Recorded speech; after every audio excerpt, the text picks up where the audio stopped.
Western tourists in particular, that it's affordable. If you are worried about the cost of living and travelling in Japan, and a lot of people are, there are solutions.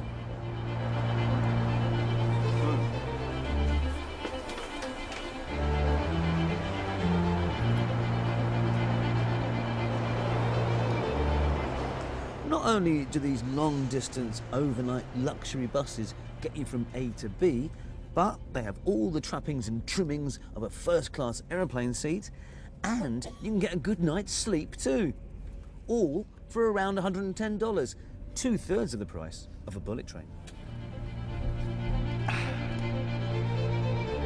And cheap deals like these for foreigners only, with heavy government backing, are now much more common. Seeing as the value of the yen is unlikely to fall significantly anytime soon, schemes like these may be the best bet for budget tourists. And so to my last stop of the journey through the heartlands of Japan.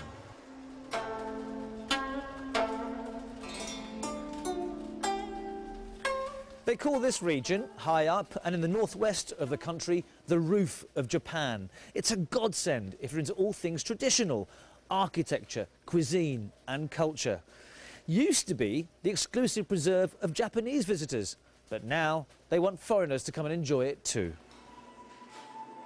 The Ryokan is a traditional traveller's inn dating back 500 years. And my host, a former air stewardess who spent 20 years in the USA.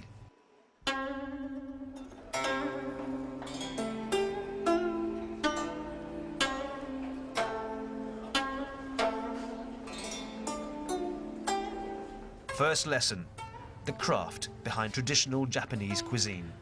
Wow. Yuki, what is this? Well, this called funamori. It's a sashimi plate. There is a carving, the work you can see. It is very traditional. And as you know, Japanese love to eat sashimi. This is all part, isn't it, of a wider aim that you have to attract foreign tourists to experience traditional Japanese culture? Well, first of all, the ryokan culture is very unique compared to Western style hotels. And we serve the traditional meals, as well as we follow the rule of we are passing on the generation to generations. And I'm so honored to teach some of the guests from overseas for traditional way. From food to futons, the inquisitive visitor can learn a lot here. There's the healing powers of the onsen, or natural hot springs, that are everywhere on these volcanic islands. The generous side of nature, as they say here.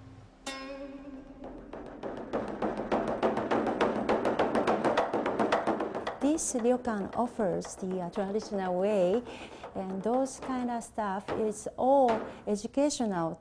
You want me to try this? Yes, please. So what chance a novice like me trying traditional taiko drumming?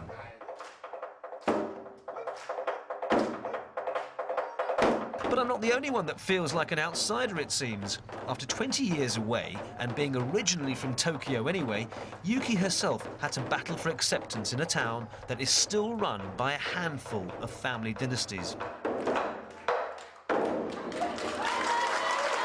We need people from overseas. We need to express ourselves. We have to relearn what kind of a rich culture we have and the history behind it.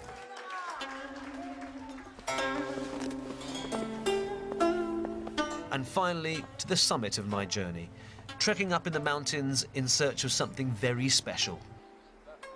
Some people say it's the world's best advertisement for Mother Nature.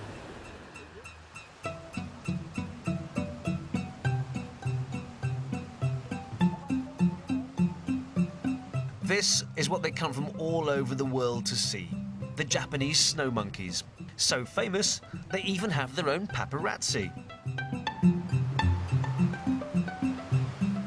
Well, it's a pretty rugged lifestyle. It's a little bit like people were, you know, a few centuries ago. They're on the move. They've got no fixed abode, you know, no house. So generally speaking, they're on the move each day, and they sleep in a different place each night. The monkeys were given their own dedicated hot spring to stop them jumping into the human ones and scrumping all the apples from the valley below. Now listen, I'm not sentimental, but when you see a little baby monkey like this, your heart just melts. So cute. The rhythm of life may be slow and traditional here, but the Japanese are nothing if not pragmatic. They know in the aftermath of 3/11 and with the declining birth rate, they need international tourists here and now. It's time to march to a different beat.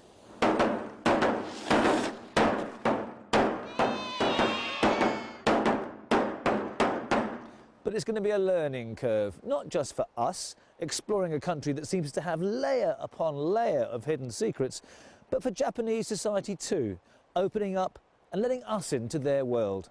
And I suspect the pace of that change will get even faster.